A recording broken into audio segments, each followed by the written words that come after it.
exclusively on AMC and AMC Plus. You got a possible train killer out there. A brand new season of the hit series Dark Winds. Big cases put everyone on edge, and this one's big. She's coming. From executive producers Robert Redford and George R.R. Martin. If that girl talks, this whole thing unravels. Dark Winds, Sundays, exclusively on AMC and AMC Plus. On March 6th, My name is Frankenstein.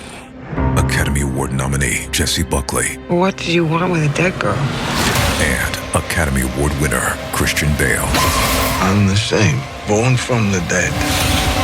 I want the same thing everyone else wants. The Bride. The Bride, rated R, only in theaters, March 6th. Under 17 animated without parent. Well, the holidays have come and gone once again, but if you've forgotten to get that special someone in your life a gift, well, Mint Mobile is extending their holiday offer of half off unlimited wireless. So here's the idea. You get it now, you call it an early present for next year. What do you have to lose? Give it a try at mintmobile.com/switch. Limited time 50% off regular price for new customers. Upfront payment required. $45 for 3 months, $90 for 6 months, or $180 for 12-month plan. Taxes and fees extra. Speeds may slow after 50 gigabytes per month when network is busy. See terms.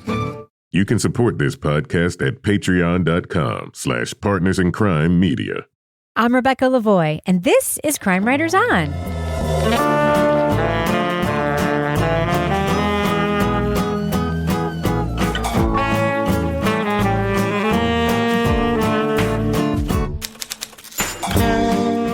Crime Writers On is the original true crime review podcast that digs into true crime, pop culture, other podcasts. And on this episode, a group of artists discover an unused space within a Rhode Island shopping mall and build themselves a secret apartment. Is it a prank, a political statement, or performance art? We'll talk about the documentary Secret Mall Apartment, now out on Netflix. Joining me to get that done and more is true crime author, TV journalist, and host of These Are Their Stories podcast, my husband and love of my life, Kevin Flynn. Hello, Kevin. Hello, Rebecca. Also with us, private investigator, certified pet detective, resident cat lady, and author of The Final Curtain, Laura Bricker. Hi, Laura. Hey, and I'm an aspiring mom-level Olympic contender at this point. That's Well, what does that mean? It means like if middle-aged moms were going to pretend they were entering like freestyle slopestyle, that's what I'm trying. Okay, so the Mom Olympics. The Mom Olympics. Yeah.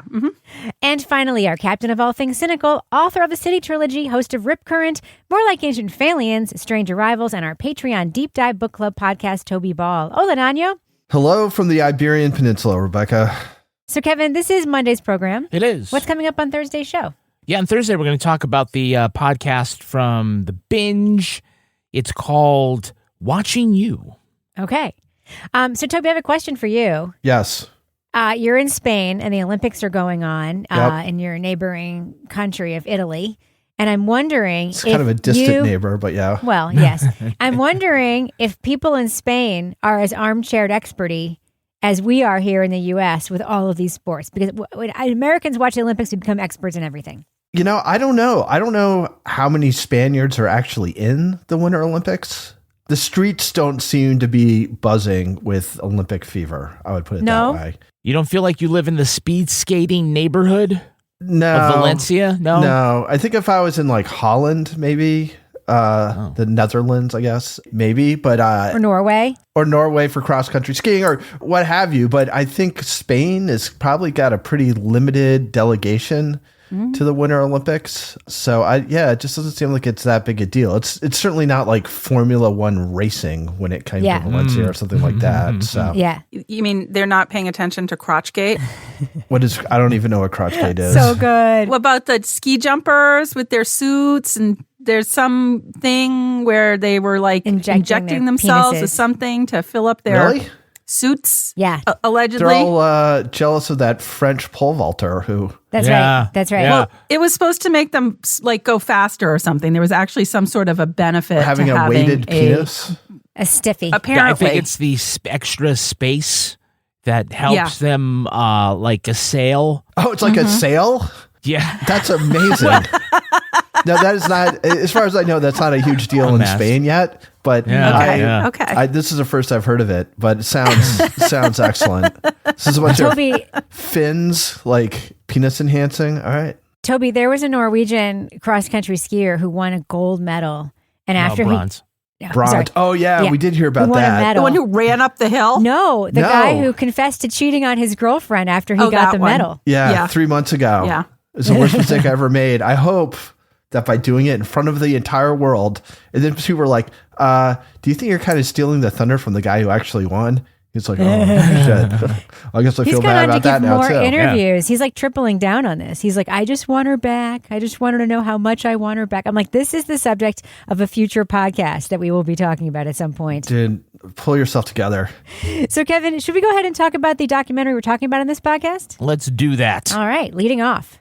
Our other top local story on Eyewitness News at noon. This is an incredible tale. Artists set up an apartment inside Providence Place Mall, going undetected for years. Combing passages within the newly built Providence Place Mall, a group of local artists located an unused, overlooked space within the building. They sneaked in furniture and construction supplies and fashioned a small apartment under the noses of management and security guards. It had started as a response to development projects in our neighborhood, and within a couple of years, it looks like a domestic space, but it's completely isolated from the world.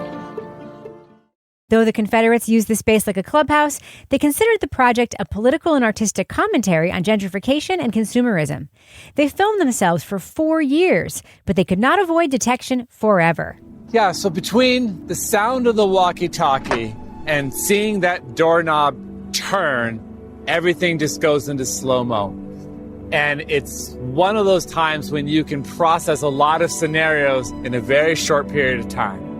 The 2024 documentary film Secret Mall Apartment is now available on Netflix. It shows Michael Townsend and his crew building and maintaining the space. The film shows how the clandestine project was more than just a plucky urban legend, but also an artistic statement about community and capitalism. Spoiler alert, we're going to be talking about plot points from Secret Mall Apartment. So if you want to remain spoiler-free, go to the estimated time code in our show notes for our thumbs up or thumbs down reviews. So, Laura, this is an issue that's like kind of close to your heart, right? Underused space and what could be happening with it. Right. So first, I thought this was about that homeless guy that was our crime of the week a while ago, but it was not. But then they were talking about lack of housing. And there's underutilized space. And they're like, look at all this vacant space.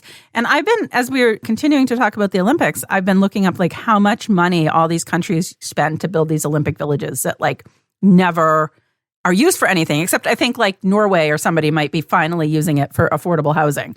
So I was like, okay, this is a societal issue I can get behind. Where we live in New Hampshire is very expensive. It's a big topic. Like, where are people going to live? We have the Fox Run Mall, which is being demolished. So if you had a secret apartment there, you're out of luck pretty soon because it's about to be torn down. If you were living in the Bed Bath Beyond. Yeah, if you were exactly. If you're in the Steeplegate Mall where we had our live show. Right, which they turned into like a community theater in the Coldwater Creek. Yeah, that's what it's Coldwater place. Creek. Yeah. Yeah, so I was like, okay, this is interesting. You know, this is a commentary on something that I think a lot of people can relate to. And not what I thought it was going to be, because I had another case in mind. I was like, oh, no, this isn't that guy that was just in the news a few years ago. This is farther back. And oh, wait, they're artists. This is kind of a Providence story, Toby. And we see all the artists were living in this old mill building. And then Mike, after the confrontation about the building that gets taken away from them, he talks about what he thinks is a responsibility to use this unused space in the mall. They all saw the mall going up. They saw this little pocket and they were like, let's just go in there and explore. What do you think about his take on why it was important to go into this space? You know, I guess I never really quite understood why they felt like they needed to. The thing that had me thinking a lot in this, because I do think it's like an interesting thing to do. And I think it's kind of a good comment on the mall basically causes your home to be torn down as sort of a knock-on effect. So you go and live illegally in the mall. But the fact that it's secret, you know, it's kind of like one of those, if a tree falls in the woods and nobody hears it type of things. Like it feels as though it's like an art piece and the audience is just them. So like a lot of it, I thought it was really interesting to think about, and I sort of appreciate what they're doing. But then you have to think, if you're making a comment about gentrification, but nobody's like hearing about it or finding out about it intentionally, who are you making that comment to? Like, what's the effect beyond just sort of you feeling as though you're sticking it to somebody or you're living this piece of art, which I think was probably very satisfying to them. But they do make a point of like sort of separating this from their public art, which I assume we'll talk about their tape art, which is awesome. So yeah, I thought it was interesting, although I didn't 100% kind of feel like maybe it was successful, or whether if it was successful, maybe their aims were different than what mine would have potentially been. Yeah. I was a little confused about that too, because they were filming everything. And I was like, are they planning to put together an exhibit at the end, which is like a cut of the film? Is there going to be like a little documentary? Like, to your point, Michael also made an art display under a bridge that nobody would have ever seen unless somebody had stumbled upon it. So that seems to be kind of his vibe, right, Kevin? Like, he has both his public artist side and his private or his more secretive artist side. Yeah, and it wasn't like until we saw that outdoor project, and what was it, like the bodies or... Yeah, it was like the title was, but it was like a bunch of mannequins suspended underneath bridges, and it wasn't promoted, but it was sort of like a word of mouth thing where people went down to see it. It wasn't until I saw like, oh, okay, he's this kind of artist, right? And so then it makes sense as far as like why they would approach this mall thing as a work of art. I remember there was a line in Baby Reindeer when I forget the main character's name, but he's the stand-up comedian, and then there's a guy that like approaches him at the Fringe Festival and asks, like, are you a stand-up comedian or whatever? He said, what do you do? And he says, I'm a stand-up comedian when they laugh. When they don't, I'm a performance artist. And like that was pretty clever, and that kind of makes sense, right? And so I'm like, okay, now they have in my mind some kind of bona fides. But I mean, still, they are using this space more like a clubhouse and a hangout. And yeah, maybe to them there is an artistic statement. And I do think there is, but you're right. If you don't let people know about it, what was the statement? I have a follow-up question for you, Kevin. Yeah. How did they know this space existed? I mean, they were searching around the mall and they found it, but like I had questions about that. Yeah, like this is the one part. Well, there are a couple of little parts of the story. This is one part of the story where like this doesn't add up for me because Michael says, I was watching when they were constructing it and I noticed this space. And so like he always wanted to go find this space. And I'm like, I think you're looking at, what isn't it, the highway side or whatever. You spot in the skeleton of this building what looks like a space and you think no one is going to use that. They don't build the room before they build the exterior wall. When the mall was being built, I saw a space that I could not figure out what it would be used for. It was a nowhere space, and I saw them store construction materials on it. And I just sort of made a mental note about it. The idea that like that's how he found out about it and when decided to go hunting for it, like that doesn't quite add up. Maybe there's a thing where, the guy from Crate and Barrel 1,000,000 years ago told it to me, or, I mean, whatever. I mean, we do have some video of them apparently stumbling across it for the first time. But that was like one of the things of the story I was like, yeah, I don't know about that. That seems a little far-fetched. Let's talk about Michael, Laura, because he is, the leader of the project. He becomes the main character in the film sort of halfway through it. And I always ask myself when I'm watching any content about artists, I always have practical questions like, do they do something else for a living? Because certainly not making any money living in the mall. It turns out he's also, the big connection here is RISD, right? RISD and Brown are the two like connections between the people, the teaching institutions or the learning institutions in the city. But he is an unusual guy. And later in the documentary, we see him doing some really altruistic things that make him seem really legit, but also kept striking me that all these folks were just following him, doing pretty much everything he asked them to do. Yeah, I was kind of going back and forth between like he's an artist on a mission. Once I realized that this was art, and like you guys said, it did feel kind of more like the clubhouse and sort of the thrill of getting away with it in the beginning, more so to me than like making an artistic statement. But I'm like, okay, is he just an artist who's eccentric? Or is there a little bit of a culty kind of vibe here in the way these people are following him and gravitating towards him with Adriana, his girlfriend at the time, and then wife. They were married. Were they married? Yes. I thought they were girlfriend. Oh, I thought they were just, okay. But then now the new woman who's like, oh, and he has 41 cents in his checking account and he thinks it's funny.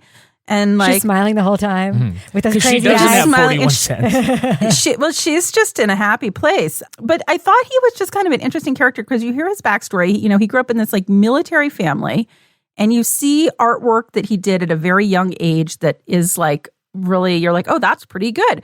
And you hear people sort of trying to explain what he's like his mother or whatever. And I'm like, how is this guy, like you said, first of all, how is he making a living? But like that culty sort of vibe kind of came a little bit of an entitlement sort of component to what was going on of like, we can get away with this and we can do this because it's art and look at us.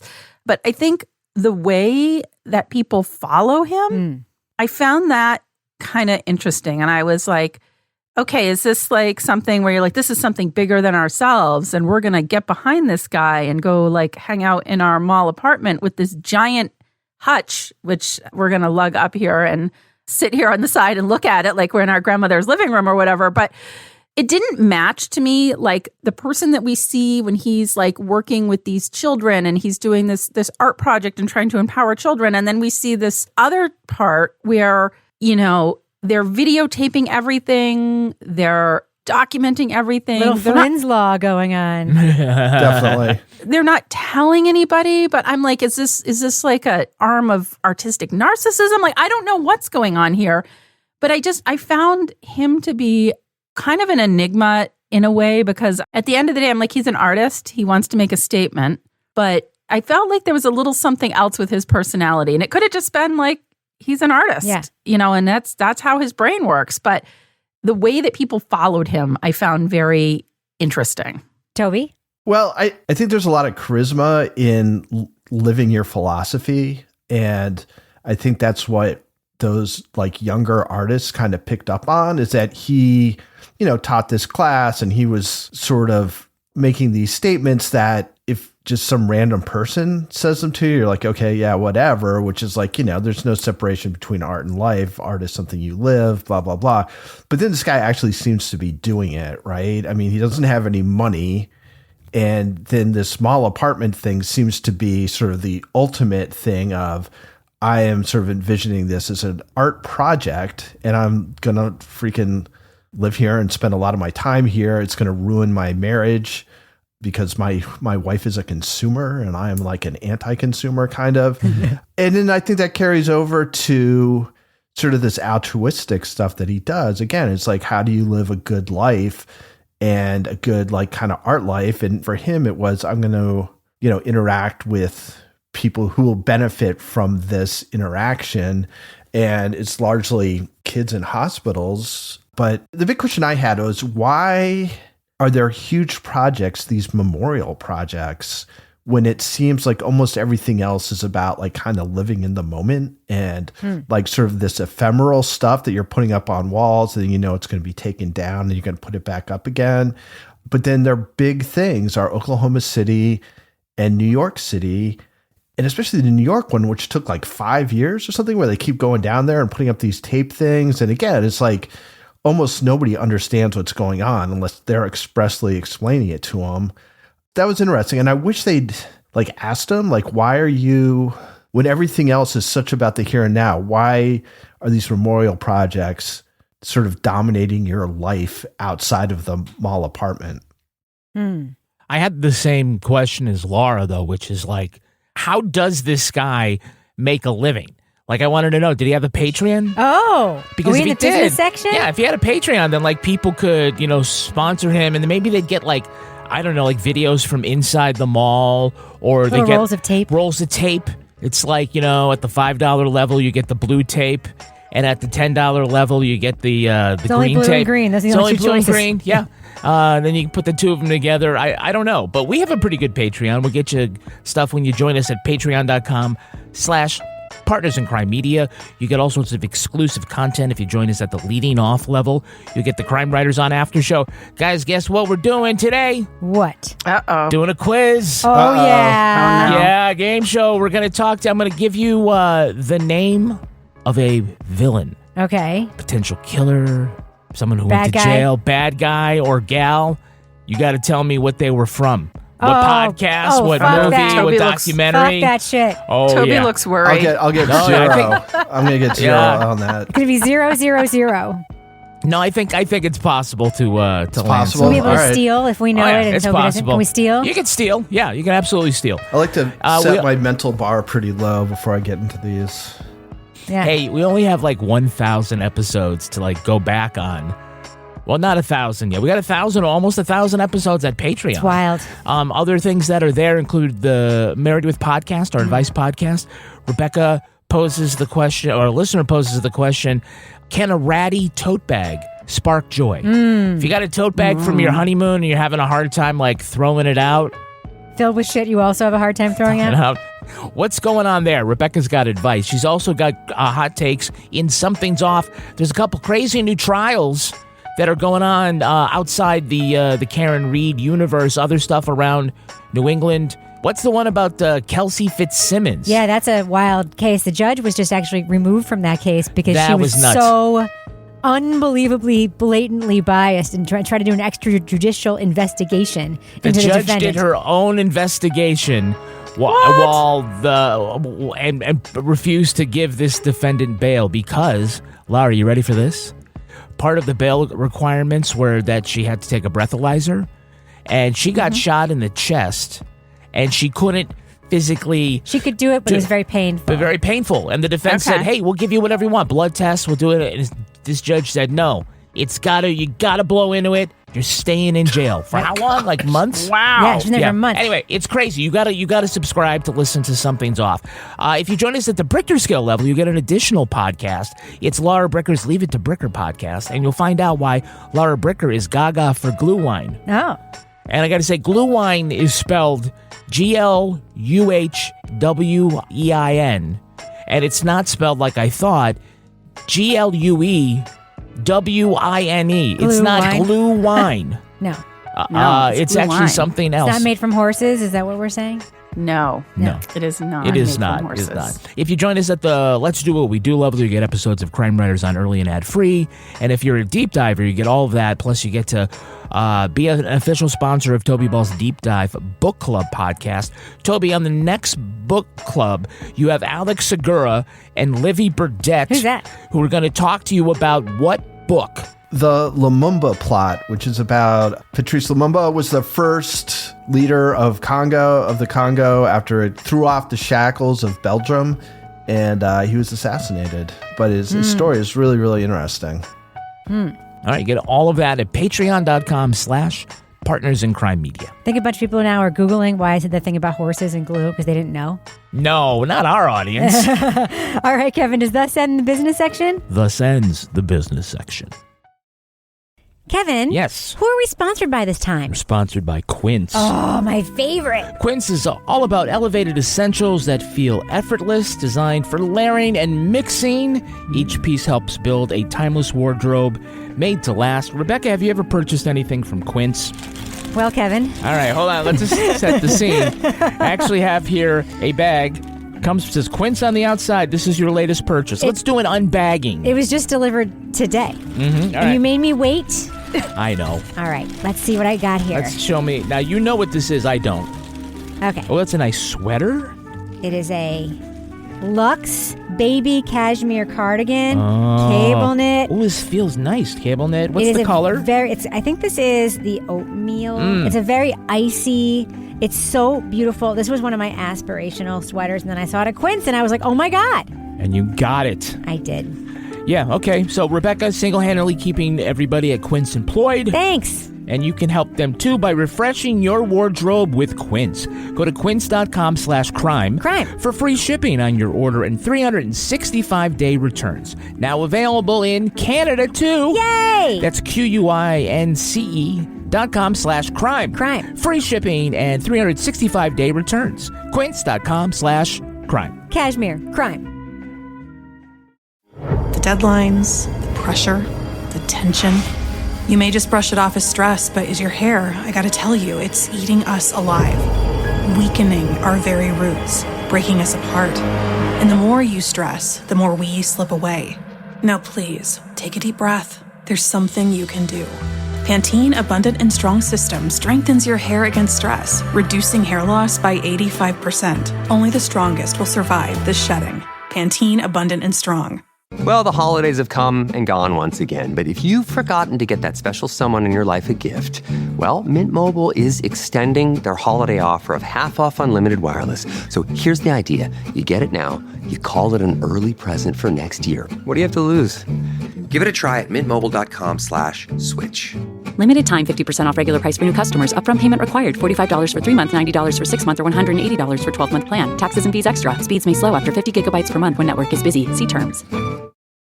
Kevin, I want to ask you about what they tried to do in the mall, okay? Okay. We do see them making all these fun shopping trips to buy shitty furniture. Yeah. And then carry the furniture through this little crack in the wall and up a giant ladder. Yeah. Or go through the security door that goes beep, beep, beep, and beep, nothing happens. Like, literally nobody ever checks it. Yeah. But at the end, we find out that he thinks the pinnacle of the project would be getting mail delivered to them. Why is that? I don't think he realized that, or at least the way they did the documentary.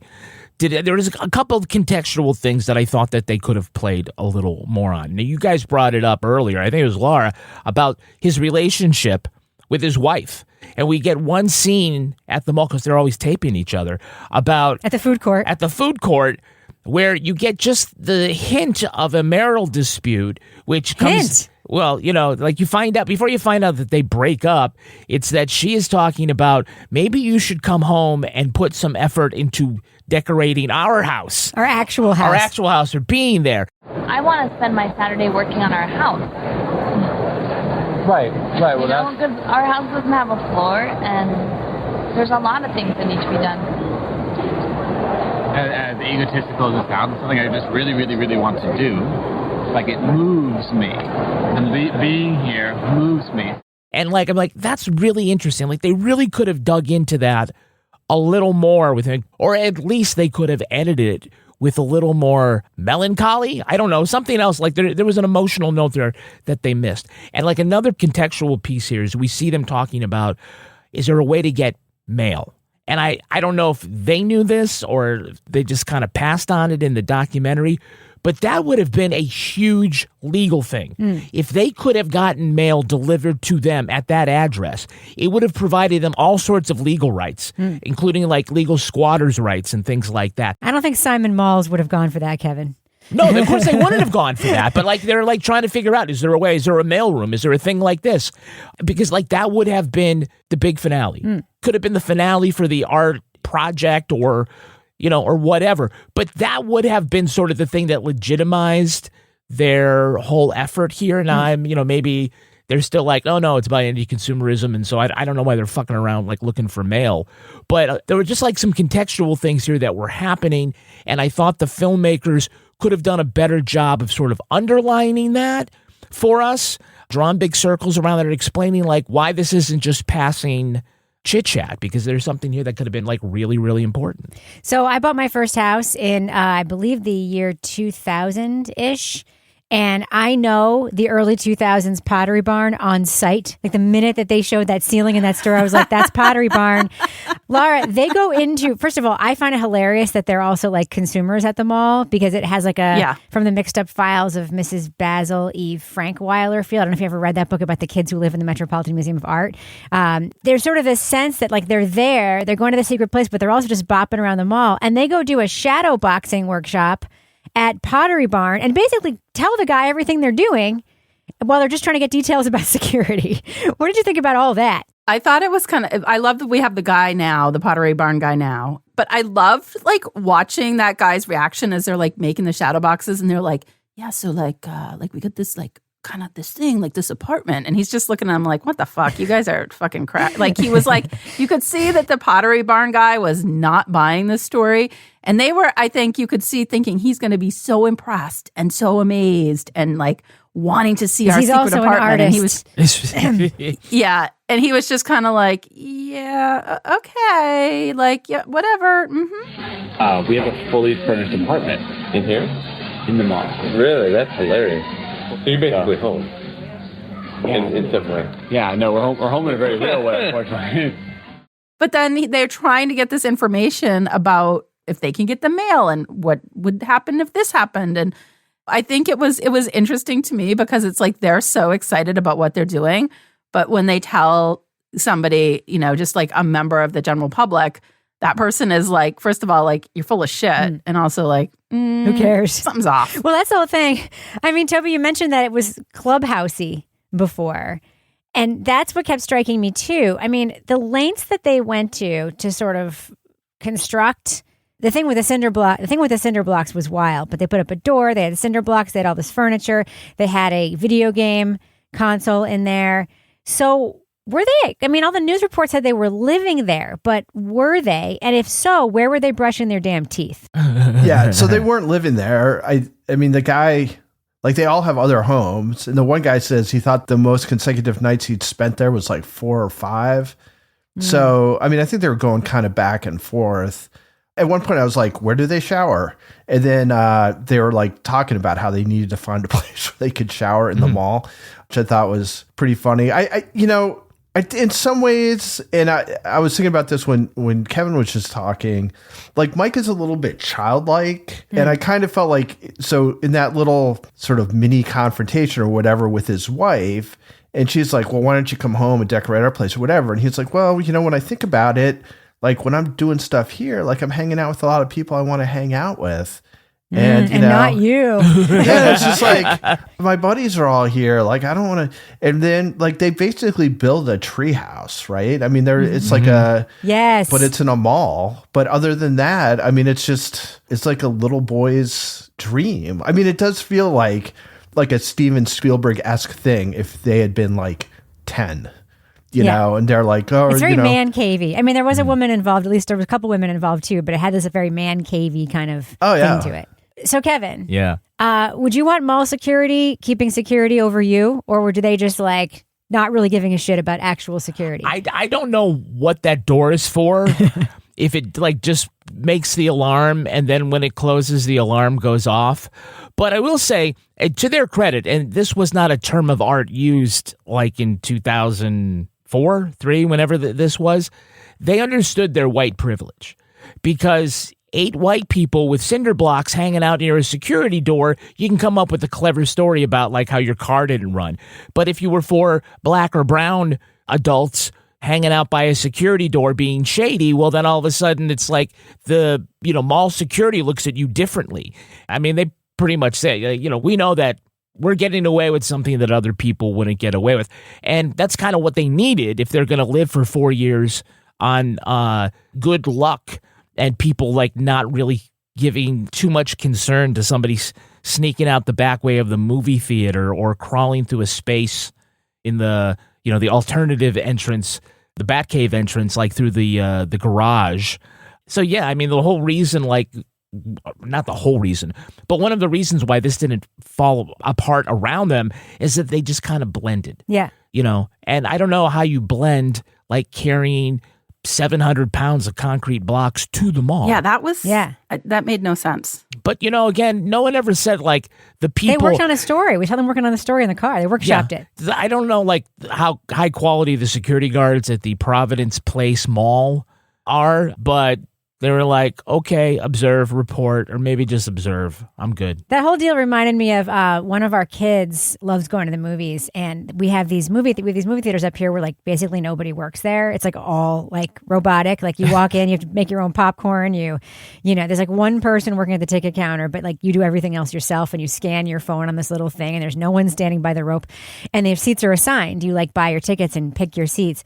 And my son apparently sometimes just walks into the theater and goes in and sits down and watches a movie and like interacts with no one. And I keep saying to him, like, what are you going to do if you get caught? He's like, I don't know. I'm just going to say I didn't know how this worked, I guess. I didn't know it worked. But apparently, I don't know. It's like these I'll pay the $12. Yeah. It's like this open, it's like this, the mall certainly wasn't that kind of exercise in trust the way that the Apple Theater in Hooksett, New Hampshire is. But Laura, one of the things that they don't catch on film apparently they're filming everything else, is when they got caught. And so they reenacted it for the documentary, which I guess you did not care for. All right, so this is our secret apartment. Been slowly building this over the last 4 years. Moving in pieces of furniture and slowly building it up to try to make it a fully domestic space to live in. Are you allowed to be here? Technically, no. That was, like, I thought this documentary was interesting, and we get to that part, and we've got Michael basically, like, recreating 3 different scenarios of what happened when he took a friend who didn't know about this to see the secret apartment after somebody else had been in there, and it was so freaking stupid. I'm, like, yelling at the TV as this was happening. I'm like, because it was just... You love Cocaine Island. Like, what are you talking about? It was worse. Cocaine Island at least was entertaining. Like, this was like, I was like, oh, is this like another attempt at performance art here? Like, what is this guy doing? Like, he's hiding behind the table and like, number 1 choice. Oh, just kidding. That's not what happened. Number 2 choice. Oh, just kidding. That's not what happened. Oh, this is actually what happened. And I'm like, this is so stupid. The rest of this was okay. It was interesting. I was like, this is kind of interesting. Like, hadn't heard about this. When this ridiculous reenactment started, I'm like, who thought this was a good idea? Mm. And I was like, Toby Ball's going to hate this. Did you hate it, Toby? Wasn't my favorite part. Oh. Yeah. Were you surprised, Toby, that they, apparently all still had their keys to this place and then I guess snuck back in and that the door's still there? I mean, I guess why would they take it down? Well, they said they'd taken it down and that they were going to use the cinder blocks to build another wall that was going to keep people from getting to the place where the original wall was or something, which to me, I was like, I don't feel like they're actually going to do that. That seems like a lot of work. A chain gang go in there? Go and break these big rocks into little rocks. It's a prison work release project. So that was the right way to end it for sure. It's just like, this thing still exists. Like 100%, if I was like a 16-year-old in Providence, I would be at the mall day and night trying to figure out how to get to that thing.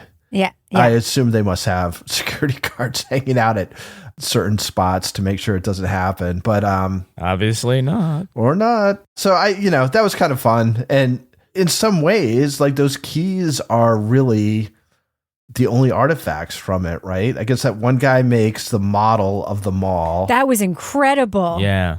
That was my favorite part. And, there's all these videos and stuff. But in terms of like something you can actually take around with you to remember it, it seems like the keys are the thing.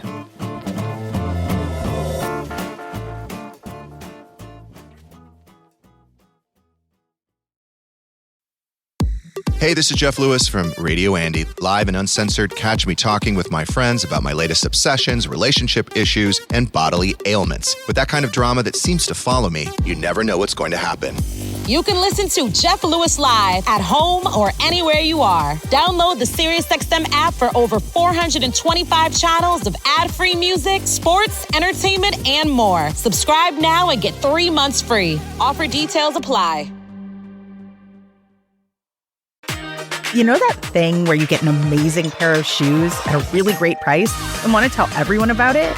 Yeah, so do we. Here at Designer Shoe Warehouse, we'll give you something to brag about. Like the latest styles from brands you love, or the trends everyone's obsessing over, or shoes that make you feel like, well, you. So go ahead, show off a little. Find shoes that get you at prices that get your budget. Head to your DSW store or DSW.com today. DSW. Let us surprise you. A BetterHelp ad. February is full of flowers and lots of relationship talk. But whether you're single, married, or dating, just remember, you're right on time. Sometimes it feels like everyone has it all together in their love lives. But the truth is, we're all still figuring it out. Therapy can help. Get some outside perspective from a professional that can lead to new understanding and a lot less pressure on yourself. And remember, you're right on time. Visit BetterHelp.com for 10% off. All right, let's our listeners know, should they check out the documentary Secret Mall Apartment on Netflix? Lawbreaker, thumbs up or thumbs down for this documentary? Yeah, this is a thumbs up for me. This was a really kind of interesting thing that I had not heard about. I thought it was actually another story that had been in the news in recent years in which somebody that was unhoused was like actually living above a store, and I think was a crime of the week for us at one point. So this was not that story. This was something a while ago. This was actually more related to art and making a statement about unused spaces. I think this is one of those, like, and I know this is like a Toby expression, but like, get a load of these guys. Like, how in the world do you get into a mall, live in a mall, get furniture into a mall for 4 years? Well, that's why you have to watch this documentary to find out. If nothing else, it's one of those like just peculiar fascination stories of like, how did they do that? Why did they do that? How didn't they get caught? And where are they now? And it's kind of local. It's in Providence. So it's like 2 hours away. So I could like go check out this mall myself and see what's happening there now.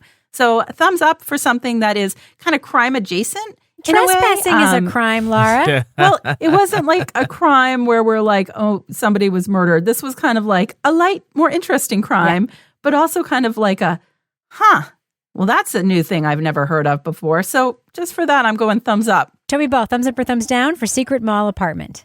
Yeah, I like this a lot because in some ways, like the hook is the secret mall apartment, and that's kind of cool and stuff.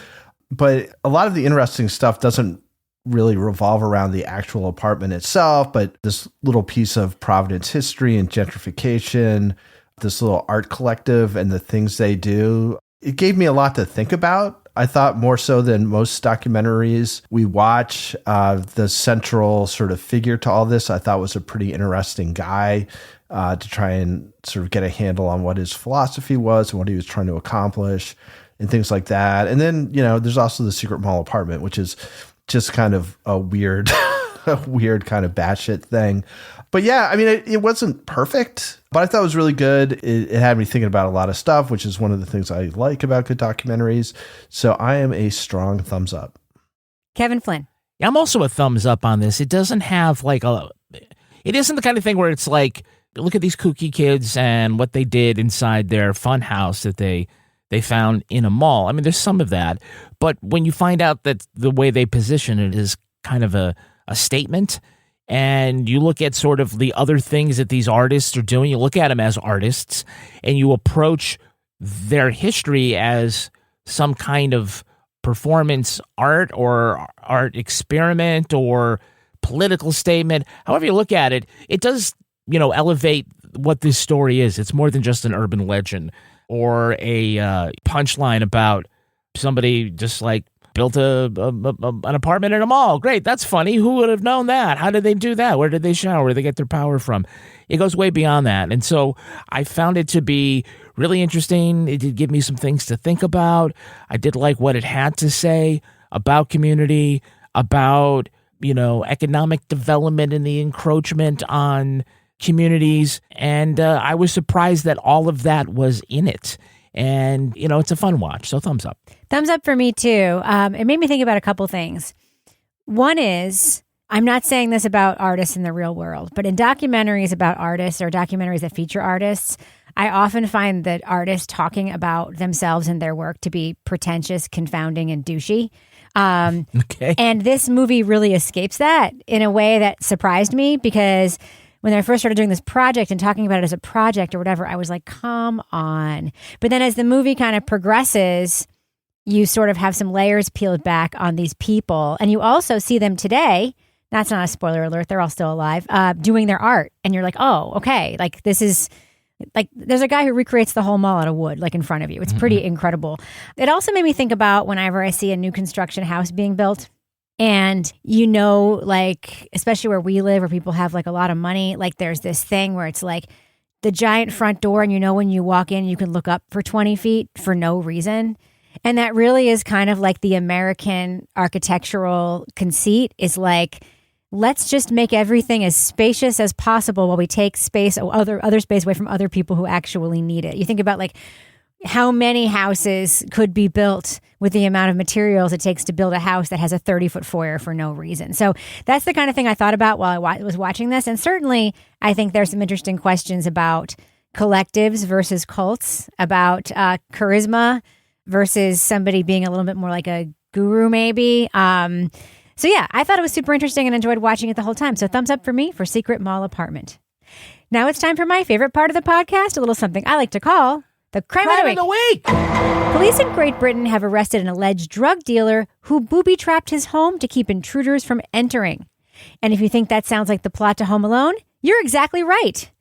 Ian Claughton of South Yorkshire told authorities he was inspired by the classic Christmas movie to fortify the pot-growing operation run out of his house. In one room, police found a tripwire attached to a battery pack. The windows were rigged with small explosives, one stuffed inside a bag of paint. There was a homemade flamethrower in the basement, and there were other traps using stun guns, air rifles, and a crossbow.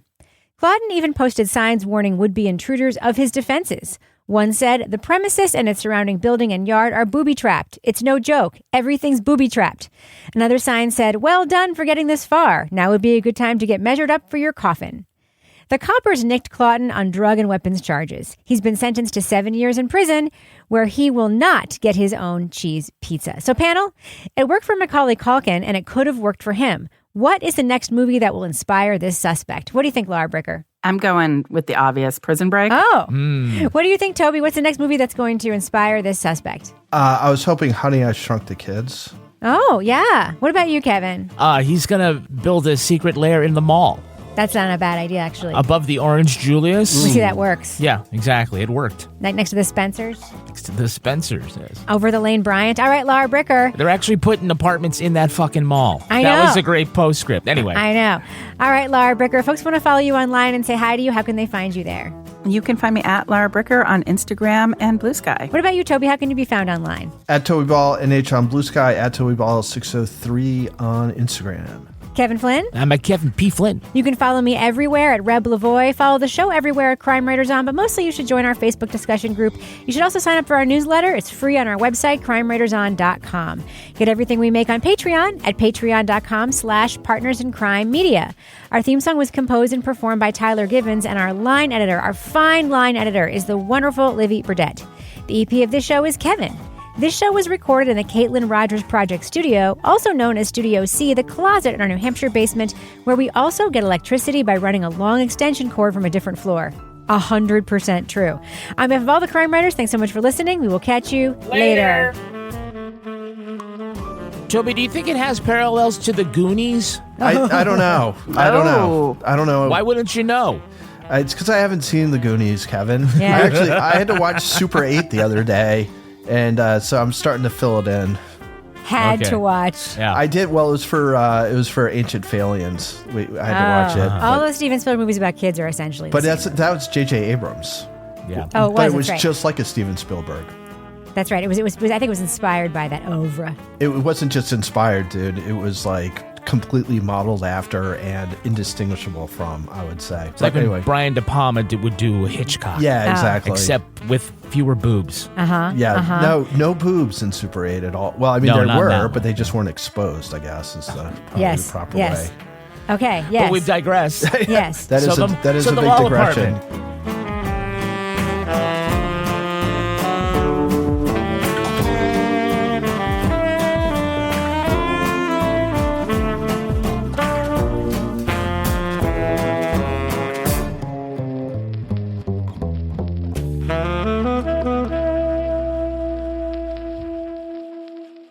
Partners in Crime Media.